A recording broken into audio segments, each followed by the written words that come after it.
தினம் ஒரு யோகாசன பயிற்சி. நாள் 14.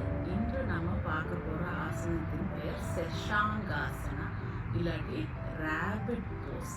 அதுக்கு எப்படி நம்ம பாலாசனாவுக்கு உட்காரமோ அதே மாதிரி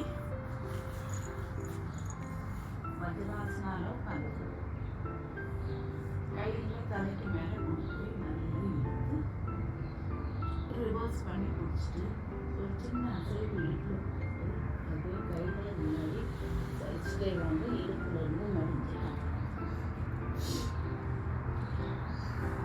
தலை மேட்டை போட்டு பின்னாடி கையை பின்னாடி வந்து கால்களை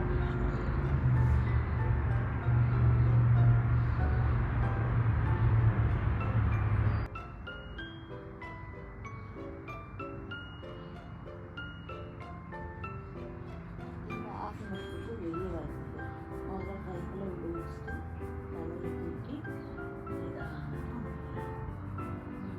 14வது நாளான இன்று முடிச்சிட்டோம். பிறகு நாளைக்கு சந்திக்கலாம்.